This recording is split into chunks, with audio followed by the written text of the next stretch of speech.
나는 빌딩 한 채 없습니다. 그래도 후회는 없습니다. 이 한 문장을 평생의 화두처럼 가슴에 품고 산 사람이 있었습니다.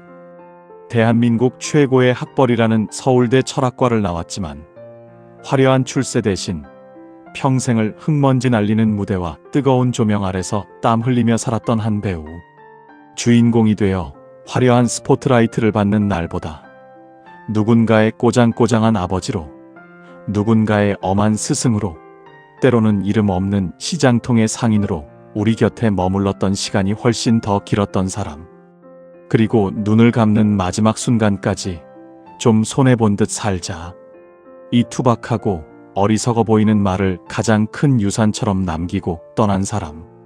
오늘 이 시간 우리는 그분의 이름을 다시 한번 조용히 불러보려 합니다. 우리의 영원한 국민 배우 고 이순재 선생입니다. 뉴스를 통해 선생님의 부고 소식이 전해졌을 때 대한민국 전체가 깊은 슬픔에 잠겼습니다. 많은 분들이 인터넷 댓글로 또 마음속으로 이렇게 말씀하시더군요. 마치 우리네 친정 아버지를 떠나보낸 것 같습니다. 인생의 길을 알려주던 큰 어른이 사라진 것 같아 마음이 텅 빕니다.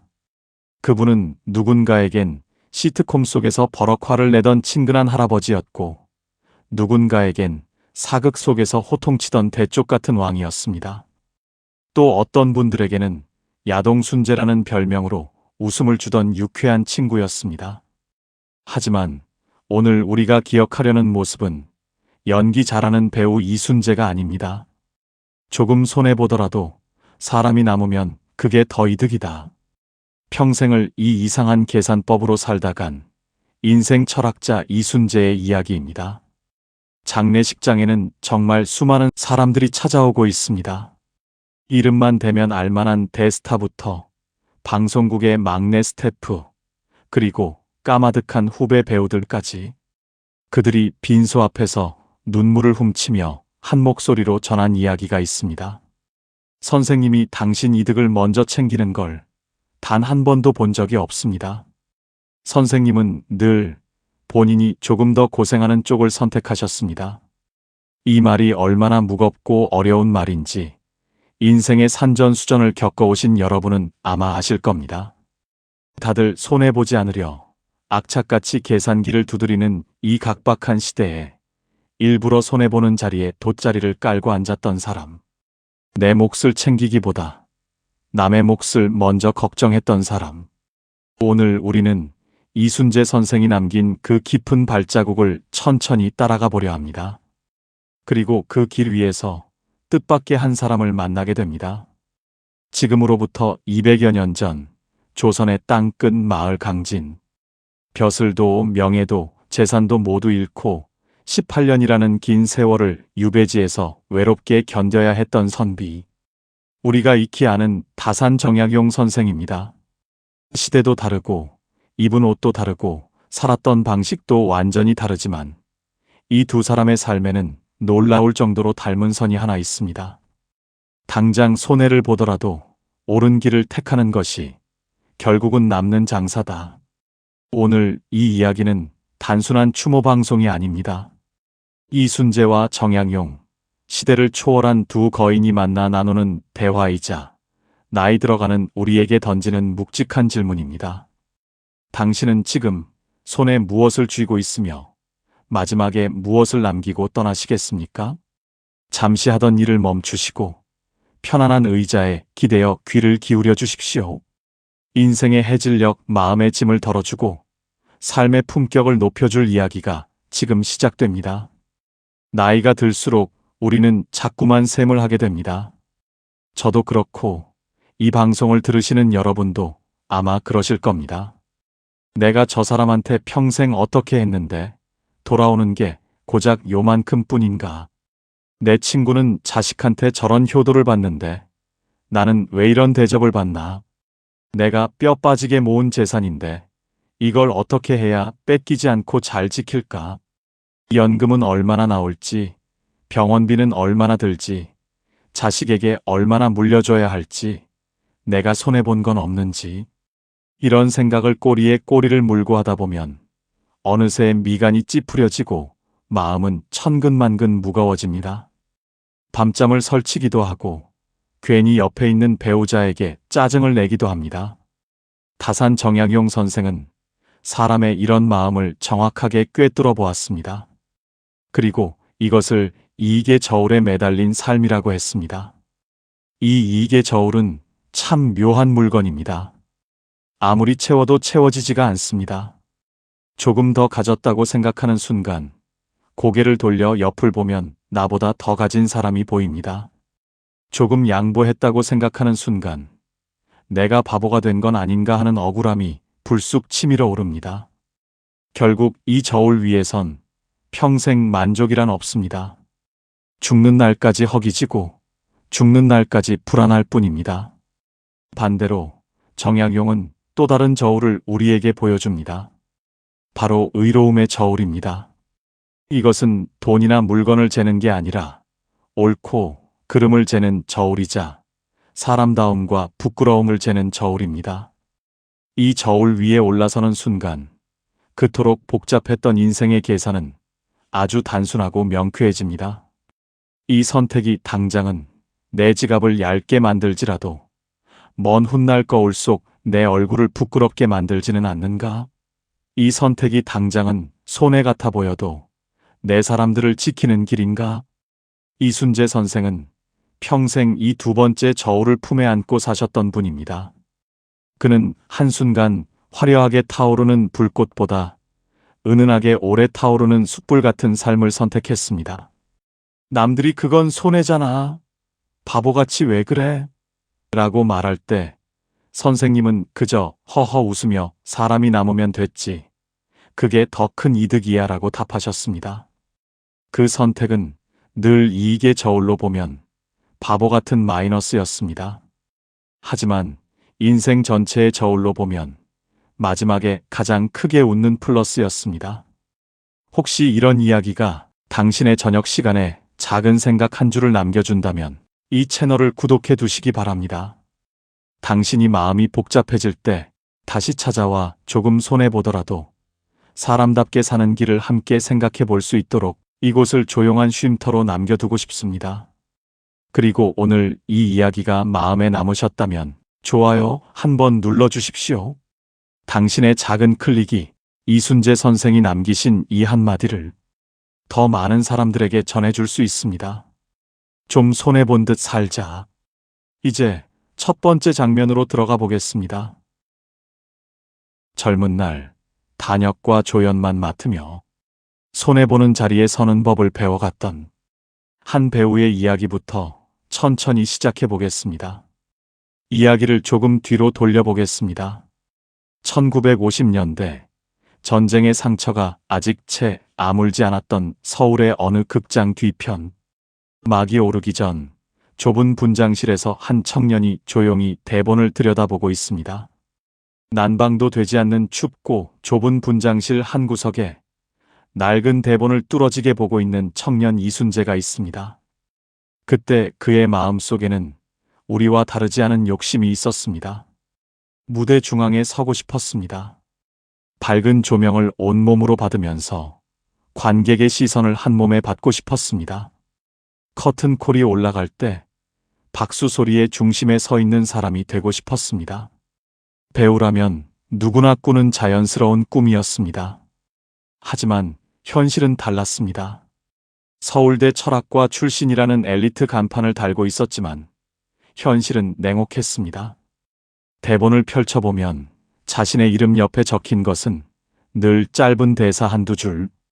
예, 알겠습니다. 다녀오겠습니다. 그리고 곧이어 퇴장이라고 적힌 무대 지시. 주인공 옆에서 잠깐 스쳐가는 인물, 이야기를 떠받쳐 주다가 조용히 사라지는 조연과 단역이 그의 자리였습니다. 그 시절 선생님 주변에는 같은 꿈을 꾸는 젊은 배우들이 참 많았습니다. 그들 중 어떤 이는 주연 한 번을 따내기 위해 별별 수단을 다 썼습니다. 감독에게 아부하고 선배를 밀어내고 후배를 밟고 올라서는 사람도 있었습니다. 겉으로 보기엔 그들이 더 빨리, 더 높이 올라가는 것처럼 보였습니다. 포스터 한가운데에 얼굴이 걸리고 인터뷰 요청이 쏟아지고 마치 인생이 한 번에 펴지는 것처럼 보였습니다. 하지만 이상한 일이 일어났습니다. 몇 년이 지나자 그렇게 주연을 차지했던 사람들 중 많은 이들이 하나둘씩 현장에서 사라지기 시작한 것입니다. 이유는 간단했습니다. 주연 한 번을 위해 깨뜨려버린 관계들이 그 사람의 발목을 붙잡기 시작했습니다. 감독도 선배도 후배도 다시는 함께 일하고 싶지 않다고 속으로 마음을 닫아버린 것입니다.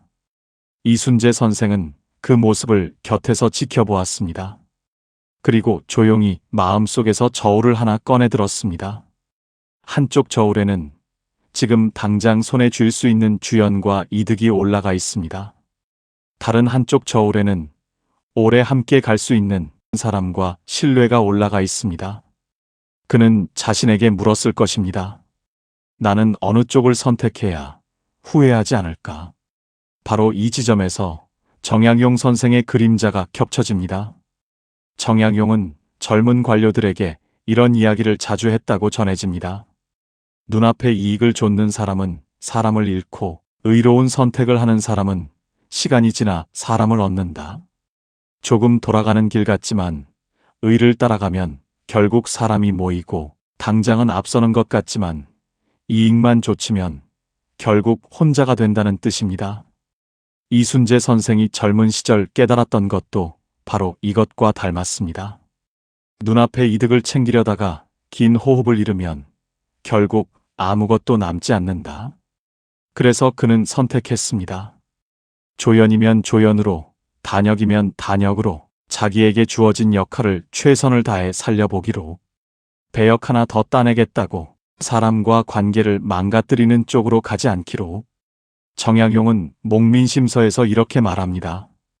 벼슬길에 나아간 사람은 오늘의 승진보다 내일의 얼굴을 두려워해야 한다.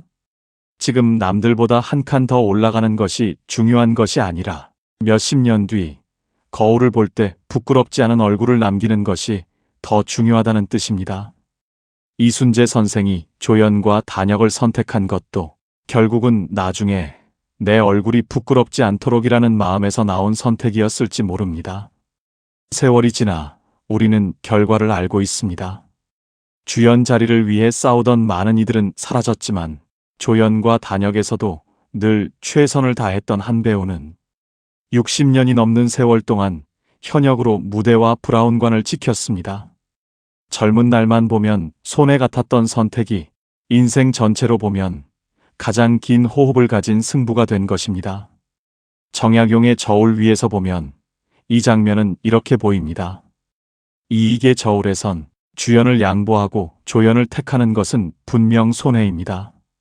하지만 의와 사람의 저울에선 관계를 지키고 동료를 지키고 자신의 품위를 지키는 쪽이 훨씬 무거운 가치를 가지고 있습니다.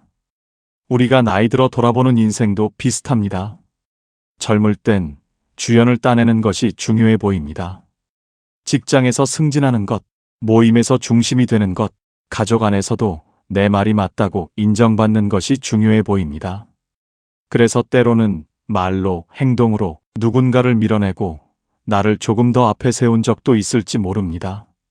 하지만 시간이 흐른 뒤 남는 것은 내가 몇 번 주연을 했는가가 아니라 내 곁엔 누가 남았는가입니다. 정약용은 그것을 사람을 얻는 삶이라고 불렀습니다. 조금 덜 가져가더라도 함께 웃을 수 있는 사람 하나를 남기는 것. 당장 이기는 말 한마디를 참는 대신 오래 편하게 볼 수 있는 얼굴을 남기는 것. 그게 긴 호흡으로 볼 때 더 이득인 선택이라는 것입니다. 이순재 선생의 젊은 날 무대를 떠올리며 우리 자신에게도 조용히 물어보았으면 좋겠습니다. 나는 내 인생에서 주연을 향해 달려가느라 누구를 밀어낸 적은 없었는가? 지금 내 손에 쥔 이득 때문에 조금씩 멀어진 얼굴은 없었는가? 혹시 지금도 직장, 가족, 형제, 친구 사이에서 주연 자리를 놓고 보이지 않는 경쟁을 하고 계신 분이 있다면 이순재 선생의 젊은 날 선택을 한번 떠올려 보셔도 좋겠습니다. 조연처럼 보이는 자리를 묵묵히 지키는 것, 남들이 스포트라이트를 받을 때 뒤에서 받쳐주는 역할을 기꺼이 맡는 것. 그게 사실은 가장 긴 시간 무대에 서는 길일지도 모릅니다. 정약용은 말합니다. 사람의 가치는 오늘 박수 소리의 크기가 아니라 세월이 지난 뒤에도 잊히지 않는 신뢰에 달려 있다. 이순재 선생의 인생을 떠올려 보면 이 말의 뜻이 조금 더 선명해집니다.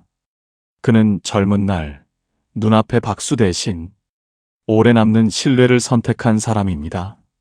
그리고 그 선택이 쌓이고 쌓여 마지막 장면에서 국민 배우라는 이름으로 불리게 되었습니다.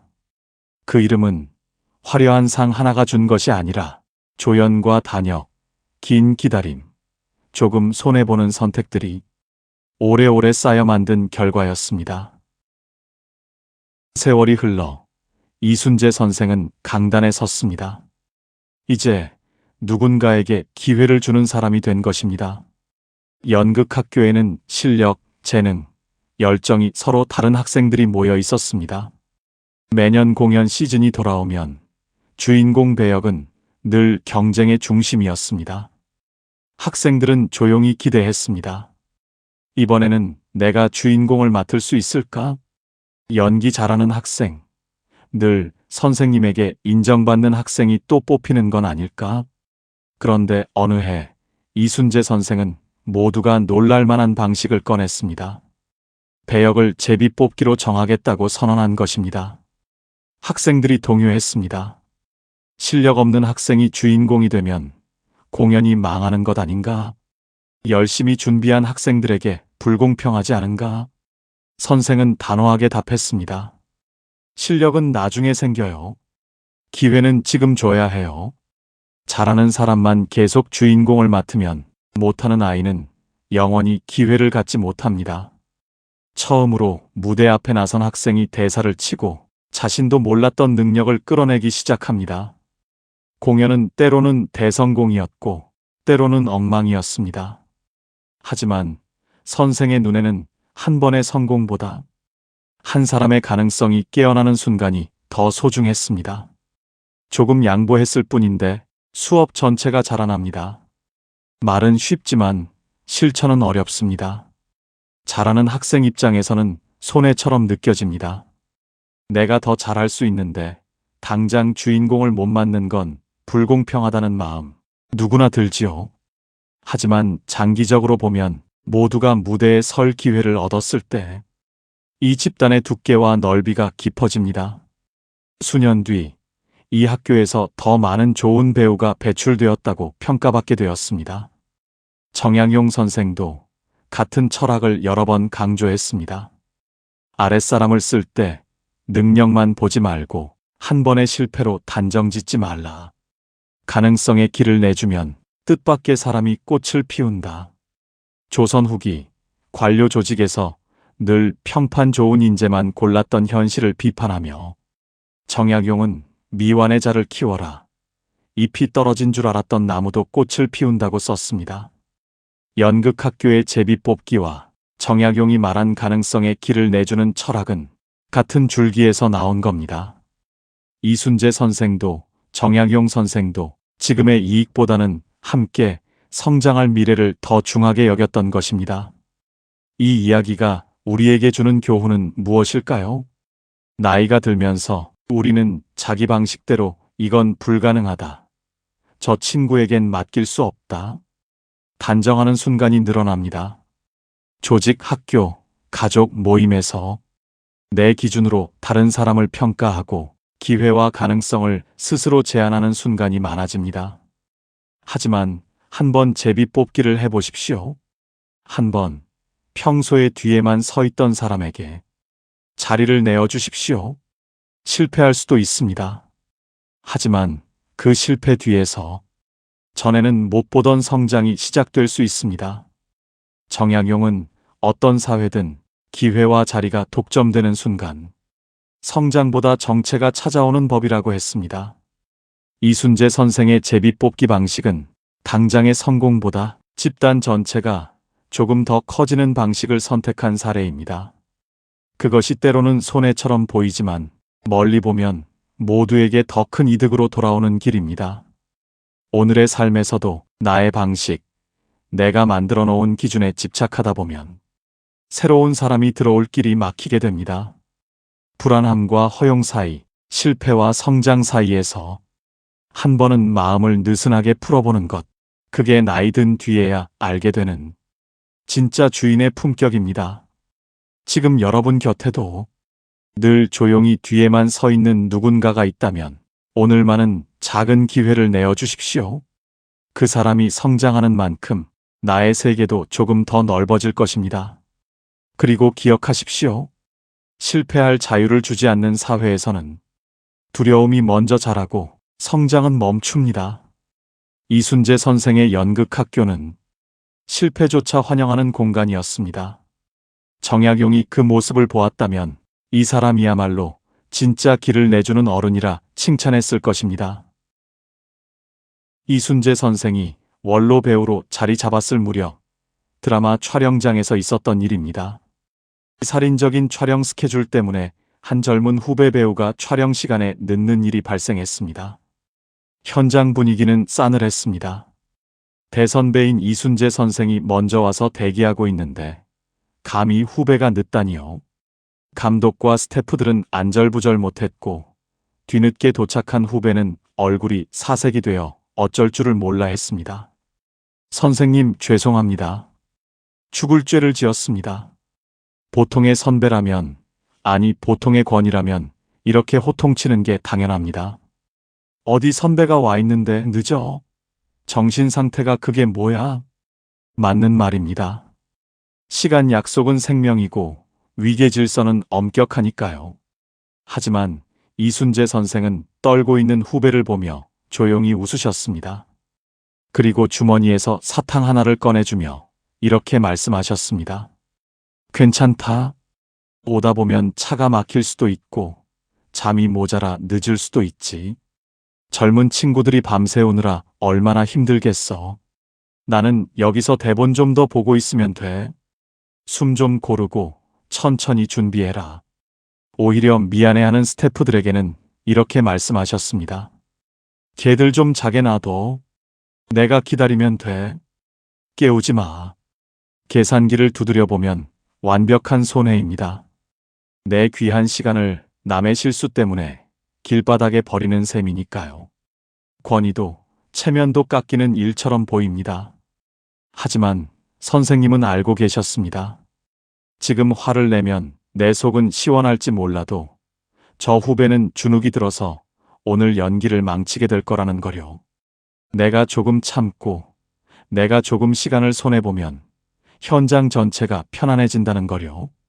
정약용 선생은 유배지에서 제자들을 가르칠 때 이렇게 말했습니다. 너그러움은 손해가 아니다. 아랫사람의 허물을 내가 덮어주면 그 사람은 평생 나를 믿고 따른다.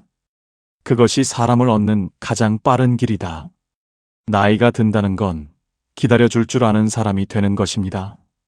실수한 사람을 쥐잡듯이 잡는 게 아니라 그럴 수 있다고 허허 웃으며 넘겨주는 여유. 내 시간이 조금 낭비되더라도 상대방의 마음을 지켜주는 넉넉함. 이순재 선생이 보여준 그 침묵과 기다림은 단순한 인내심이 아니었습니다. 나는 너를 이해한다는 가장 따뜻한 응원이었습니다. 그날 그 후배는 선생님의 그 배려를 평생 잊지 못하고 훗날 자신도 후배들에게 그런 선배가 되었을 것입니다. 덕은 그렇게 흘러가는 법입니다. 이순재 선생은 1958년에 배우로 데뷔하셨습니다. 이순재 선생의 연기 인생 67년. 우리는 그를 대배우, 국민 배우라 부르지만 사실 그는 아주 오랫동안 자신을 상복 없는 배우라 불렀습니다. 믿기지 않으시겠지만 선생님은 연기 인생의 대부분 동안 대상이나 주연상과는 거리가 멀었습니다. 100편이 넘는 영화, 수십 편의 드라마를 찍었지만 화려한 시상식의 주인공은 늘 다른 사람이었습니다. 잘생긴 후배들, 인기 많은 스타들이 상을 휩쓸어 갔습니다. 어떤 해에는 정말 기대했던 적도 있었습니다. 이번 작품은 정말 잘했어. 이번엔 주겠지. 하고 멋지게 턱시도를 차려입고 시상식장에 앉아 있었지만 호명된 이름은 후배들이었습니다. 그 순간 속이 얼마나 쓰렸을까요? 내가 저 친구보다 연기를 못했나? 세상은 왜 인기만 알아주는가? 나는 여기까지인가? 사람이라면 누구나 가질 법한 질투와 원망, 자괴감이 들었을 겁니다. 하지만 선생님은 그때마다 자리에서 벌떡 일어나 누구보다 환하게 웃으며 박수를 쳤습니다. 그리고 수상자에게 먼저 다가가 등을 두드려 주었습니다. 축하한다. 정말 잘했다. 내가 받을 자격이 있다. 훗날 인터뷰에서 선생님은 담담하게 그 시절을 회고하셨습니다. 늘 나보다 잘하는 사람이 있었어. 그 사람이 상을 가져간 거야. 난 그냥 다음에 더 잘하면 되지. 버티는 거야. 묵묵히 내 길을 가면 언젠가는 닿겠지. 연기는 달리기 시합이 아니잖아. 이 기나긴 기다림의 시간. 여기서 우리는 200년 전 강진의 좁은 방에 갇혀있던 정약용을 만납니다. 잘 나가던 엘리트 관료에서 하루아침에 죄인이 되어 유배를 간 나이 40. 인생의 가장 빛나는 황금기인 40대와 50대를 통째로 유배지에서 보내야 했습니다. 가족은 뿔뿔이 흩어졌고 세상은 그를 손가락질했습니다. 아무도 그를 거들떠보지 않았습니다. 처음엔 그도 술로 밤을 지새우며 절망했습니다. 세상을 원망하고 운명을 저주했습니다.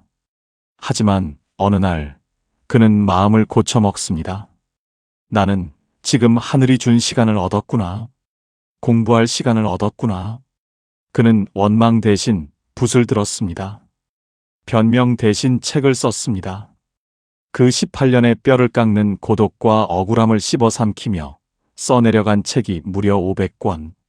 지금 우리가 읽는 목민심서, 경세유표 같은 위대한 명작들은 화려한 한양의 궁궐이 아니라 가장 춥고 외롭고 비참했던 유배지 골방에서 탄생했습니다.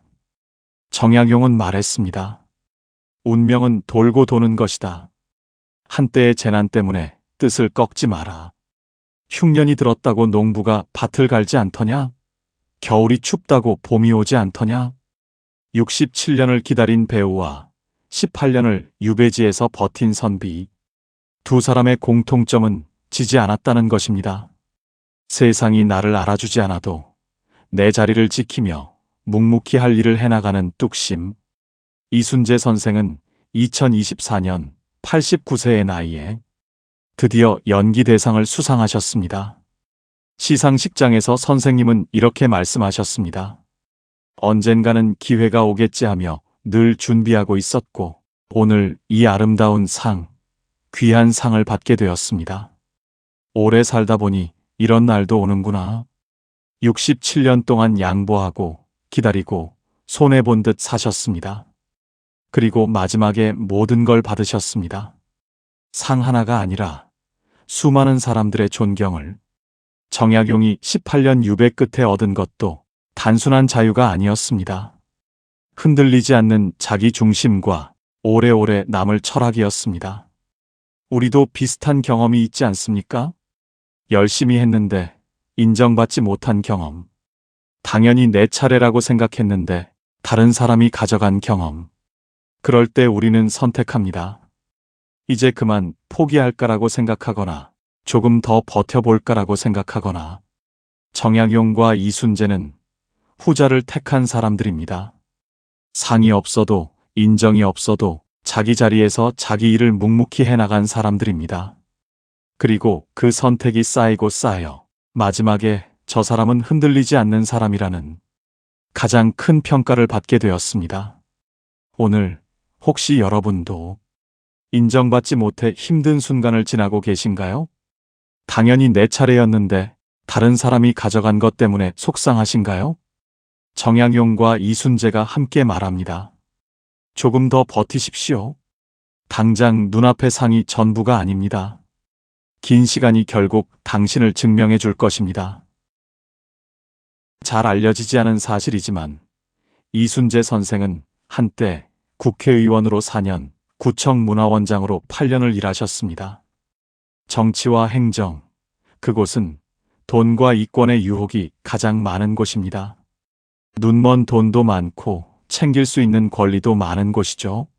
하지만 선생은 문화원장 8년 동안 단 한 푼의 판공비도 쓰지 않았습니다. 나오는 월급도 거의 기부했습니다.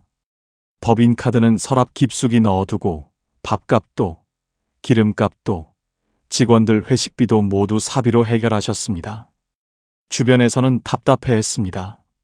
아니, 남들 다 쓰는 돈인데 왜 유난을 떠십니까? 그것도 능력이고 권리입니다. 챙기세요. 선생님만 손해입니다. 하지만 선생님의 대답은 한결같았습니다. 그 돈은 시민들 위해 쓰라고 있는 돈이야. 내가 밥 먹는 데 쓰면 안 되지. 가난한 동네 길 닦고 문화센터 만드는 데 써야지. 나는 내 돈 쓰면 돼. 그렇게 8년. 금전적으로 따지면 막심한 손해였습니다. 시간 뺏기고 내 돈 쓰고 고생은 고생대로 하고 남는 게 하나도 없어 보였습니다. 그런데 퇴임 후 선생님은 이렇게 웃으며 말씀하시더군요. 그때 내가 뭘 좀 챙겼으면 지금 내 얼굴이 이렇게 편하겠어? 안 챙기니까 누가 와도 당당하잖아. 꿀릴 게 없잖아.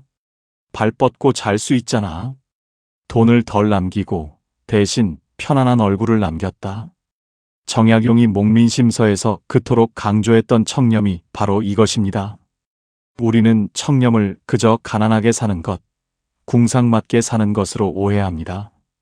하지만 정약용이 말한 청렴은 자유입니다. 청렴은 천하의 큰 장사다. 욕심이 큰 사람은 반드시 청렴하려 한다. 왜냐하면 청렴하지 않으면 결국 모든 것을 잃게 되기 때문이다. 뇌물을 받고 공금을 유용하면 당장은 배부를지 몰라도 평생 불안에 떨며 살아야 합니다. 누가 알까봐 전전긍긍하고 약점이 잡혀 고개를 숙여야 합니다. 작은 소리에도 놀라게 됩니다. 하지만 욕심을 버리고 깨끗하면 천하의 누구 앞에서도 고개를 들 수 있습니다. 그 떳떳함이야말로 돈으로 살 수 없는 가장 큰 이득입니다. 이순재 선생이 90세까지 현역으로 뛰며 국민의 존경을 받을 수 있었던 힘, 그것은 단순히 연기력이 좋아서가 아니라 바로 이 무결점의 삶에서 나온 당당함이었습니다. 아무도 그를 손가락질할 수 없는 깨끗함.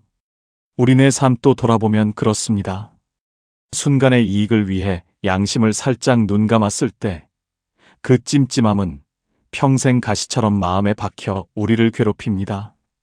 반면 손해를 감수하고 정직을 택했을 때 그날 밤 우리는 다리를 뻗고 편안하게 잠들 수 있었습니다. 나이가 들수록 가져야 할 것은 통장의 잔고가 아니라 삶의 품위입니다. 자식들에게 물려줘야 할 가장 큰 유산은 강남의 빌딩이 아니라 우리 부모님은 평생 부끄러움 없이 당당하게 사셨다는 자부심입니다. 여기 우리와 꼭 닮은 한 사람이 있습니다. 올해 70살 서울 변두리에 사시는 박영수 씨입니다. 35년 동안 고등학교 국어 선생님으로 재직하다 교감으로 퇴직하셨습니다. 평생을 선생님 소리 들으며 원칙대로 깐깐하게 사셨던 분입니다. 틀린 건 바로잡아야 직성이 풀렸고 자신이 정한 기준에서 벗어나는 걸 참지 못했습니다. 퇴직하던 날 화려한 꽃다발을 받으며 영광스럽게 학교를 나왔지만 막상 집에 돌아온 영수 씨를 기다린 건 지독한 외로움이었습니다. 내가 왕년의 교감이었는데, 내가 얼마나 대단한 사람이었는데, 하지만 불러주는 곳은 없었고 매일 아침 눈을 떠도 할 일이 없다는 사실이 그의 마음을 갉아먹었습니다. 후배들에게 전화라도 올 줄 알았는데 감감무소식입니다. 서운했습니다. 배신감도 느꼈습니다. 내가 지들을 어떻게 가르쳤는데 요즘 것들은 의리가 없어. 가족들도 그를 어려워했습니다. 손주들이 와도 공부해라, 똑바로 앉아라 훈계만 하니 슬금슬금 할아버지를 피합니다. 그는 점점 작아졌고 화가 많아졌고 고립되었습니다. 그러던 어느 날 TV에서 이순재 선생님의 다큐멘터리를 우연히 보게 됩니다. 화면 속 노배우가 말합니다. 좀 손해본 듯 살아도 큰 손해가 아니야. 내가 가진 걸 나눴더니 사람이 남더라고. 내가 먼저 굽히면 싸울 일이 없어. 내가 지면 다 해결돼. 박영수 씨는 망치로 머리를 맞은 듯 했습니다. 지난 35년 자신은 늘 옳은 말만 했지만 정작 사람을 얻지 못했다는 걸 뼈저리게 깨달았습니다. 이기려고만 했지 져줄 줄을 몰랐던 겁니다. 가르치려고만 했지 들어줄 줄을 몰랐던 겁니다. 다음 날 그는 동네 도서관을 찾아갔습니다. 할아버지 선생님 자원봉사를 신청했습니다. 처음엔 습관대로 아이들을 가르치려 들었습니다. 똑바로 앉아라. 떠들지 마라. 아이들은 무서워하며 도망갔습니다. 그날 밤 그는 다시 생각했습니다. 이순재 선생님이라면 어떻게 하셨을까? 그래, 내 고집을 좀 버리자. 손해 좀 보자. 다음 시간 그는 뒷짐을 풀고 아이들 눈높이에 맞춰 바닥에 털썩 앉았습니다. 얘들아, 오늘은 할아버지가 가르치는 거 안 할게. 그냥 재미있는 옛날 이야기 하나 해줄게. 듣고 싶으면 오고 놀고 싶으면 놀아라. 강요하지 않고 혼내지 않고 그저 넉넉하게 품어주었습니다. 그러자 놀라운 일이 벌어졌습니다. 아이들이 하나둘씩 그의 무릎 앞으로 등 뒤로 모여든 겁니다. 할아버지, 다음 얘기 또 해주세요. 할아버지 냄새 좋아요. 한 아이가 고사리 같은 손으로 사탕을 건넸습니다. 영수 씨는 그제야 알았습니다. 눈물이 핑 돌았습니다. 내가 높은 자리에서 내려와 바닥에 앉으니 비로소 사람들과 눈이 맞는다는 것을, 내가 조금 손해보는 듯 양보하고 권위를 내려놓으니 오히려 사랑이 채워진다는 것을, 지금 박영수 씨는 도서관에서 가장 인기 있는 이야기 할아버지입니다. 돈은 한 푼도 받지 않지만 그는 행복한 얼굴로 말합니다. 내가 아이들에게 해주는 게 아니야. 이 아이들이 죽어가는 나를 살려주는 거야. 내가 더 이득이지. 이순재 선생님의 투박한 한마디가 정약용의 깊은 철학이 2024년을 살아가는 평범한 박영수 씨의 노년을 꽃피우게 한 것입니다. 여러분은 어떠신가요? 혹시 아직도 왕년의 나, 내 고집, 내 방식을 꽉 쥐고 계시지는 않나요? 그걸 놓으면 내가 사라질까봐, 무시당할까봐 두려우신가요? 놓으십시오. 과감하게 내려놓으십시오. 빈손이 되어야 그곳에 새로운 사람의 온기가 채워질 수 있습니다. 긴 시간 우리는 세 사람의 이야기를 따라 숨가쁘게 걸어왔습니다. 유배지에서 자신을 닦았던 정약용, 67년을 묵묵히 버티며 비우는 삶을 살았던 이순재, 그리고 뒤늦게나마 손해보는 삶의 기쁨을 깨달은 박영수 씨. 이들이 우리에게 남긴 메시지는 단 하나입니다. 조금 덜 가져가도 괜찮다. 조금 저주어도 당신은 지는 게 아니다. 계산기를 두드리면 분명 마이너스인데 인생 전체를 놓고 보면 그것이 가장 큰 플러스라는 역설. 그것이 바로 정약용이 말한 의로운 이익입니다. 오늘 밤 여러분께 작은 숙제 하나를 드리고 싶습니다. 지금 여러분 마음속에 꽉 움켜쥐고 있는 것 하나를, 아주 작은 것 하나를 슬며시 놓아보시는 건 어떨까요? 자식에게 내가 널 어떻게 키웠는데 라는 본전 생각을 내려놓으십시오. 대신 내가 있어 내 인생이 행복했다는 말 한마디를 남기십시오. 오랜 친구에게 내가 틀렸고 내가 맞다는 자존심을 내려놓으십시오. 대신 그럴 수도 있겠다.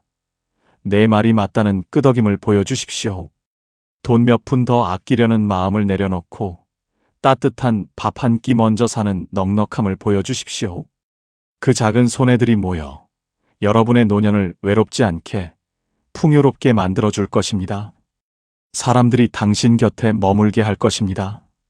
이순재 선생님은 우리 곁을 떠나셨지만 그분이 남긴 이 묵직한 화두는 이제 우리들의 몫으로 남았습니다. 좀 손해본 듯 살자. 사람이 남으면 그게 진짜 남는 장사다. 오늘 이 이야기가 복잡하고 치열한 세상살이에 지친 여러분의 마음에 작은 쉼표가 되었기를 바랍니다. 그리고 따뜻한 위로가 되었기를 바랍니다. 마음이 소란스러울 때, 인생의 방향이 흔들릴 때 언제든 이곳을 다시 찾아주십시오. 저희는 늘 따뜻하고 깊이 있는 이야기로 이 자리를 지키겠습니다. 오늘 이야기가 여러분의 마음에 닿았다면 구독과 좋아요로 함께 해주십시오. 당신의 작은 손짓이 더 많은 사람들에게 이 따뜻한 철학을 전하는 다리가 됩니다.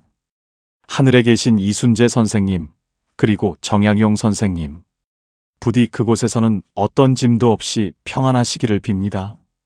그리고 지금 이 방송을 보시는 여러분의 남은 날들도 사람의 온기로 가득 채워지기를 진심으로 기도합니다. 긴 이야기 들어주셔서 고맙습니다. 오늘도 부디 평안하십시오.